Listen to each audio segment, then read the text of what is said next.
ಪರಮಪೂಜ್ಯನ ಶ್ರೀ ಮಾತಾ ಲತಾದೇವಿಯರ ಒಂದು ಹುಟ್ಟುಹಬ್ಬವಾಗಿ ಇವತ್ತಿನ ದಿವಸ ನೀವೆಲ್ಲರೂ ಆಶೀರ್ವಾದ ಪಡೆದು ನಿಮ್ಮ ಜೀವನ ಪಾವನ ಮಾಡಿಕೊಳ್ಳುತ್ತಿರುವಂತಹ ಮಹಾತಾಯಿಯನ್ನು ಕೂಡ ಭಕ್ತಿಯ ಪ್ರಣಾಮಗಳನ್ನು ಸಲ್ಲಿಸುತ್ತಾ ವೇದಿಕೆಯ ಮೇಲೆ ಶ್ರೀ ಮುರಾರಿ ಮಹಾರಾಜರ ಚೌಡಾಪುರ ಆ ಪರಮ ಪೂಜ್ಯರಿಗೂ ಕೂಡ ಭಕ್ತಿಯ ಪ್ರಣಾಮಗಳನ್ನು ಸಲ್ಲಿಸುತ್ತಾ ಅದಕ್ಕೆ ಅವಾಗ ನಾನು ಏನು ಹೇಳಿದ್ರೆ ಎಲ್ಲರೂ ವೇದಿಕೆ ಬಂದು ಹಾರ ಹಾಕ್ಕೊಂಡು ಶಾಲ್ ಹಚ್ಕೊಂಡು ಉದ್ರಿ ಮಾತು ಹೇಳಿ ಹೋಗ್ಬೇಡ್ರಪ್ಪ ಅಂತ ಹೇಳಿದ್ದೆ.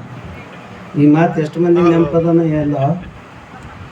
ತಾಯಿ ಹಗಲು ರಾತ್ರಿ ತನ್ನ ಶರೀರ ಭಗವಂತನಿಗೆ ಆ ಭಾಗ್ಯವಂತಿಗೆ ಅರ್ಪಿಸಿ ಭಕ್ತರಿಗಾಗಿ ಹಗಲಿಗಳು ಈ ಅಡವಿ ಒಳಗೆ ತನ್ನ ಸ್ಥಾನವನ್ನು ಭಕ್ತರಿಗಾಗಿ ಇದು ಮಾಡುತ್ತಾ ಇರುವಾಗ ನಾವೆಲ್ಲರೂ ಸಹಕರಿಸಿ ಇಂಥ ಕಾರ್ಯಕ್ರಮವನ್ನು ಯಶಸ್ವಿ ಮಾಡುವುದ್ರ ಜೊತೆಗೆ ಆಶೀರ್ವಾದ ಮಾಡುವುದು ಕ್ಷೇತ್ರ ಬೆಳೆಸಲಿಕ್ಕೆ ಸಹಕಾರ ಮಾಡಬೇಕು. ವಿಜಯಕುಮಾರೇ, ಒಬ್ಬರಿಗೊಬ್ಬರು ನೋಡ್ರಿ ಲೀಡರ್ಗಿಂತ ಲೀಡರ್ ಆಗಿ ದೊಡ್ಡ ದೊಡ್ಡ ಮಾತು ಹೇಳಕತ್ತೀರಿ, ಆದರೆ ಈ ಮಾತಾಯಿಗೇನಪ್ಪ ಕಾಯಂ ಸ್ಥಾನ ಒಂದೇ ಇಲ್ಲ.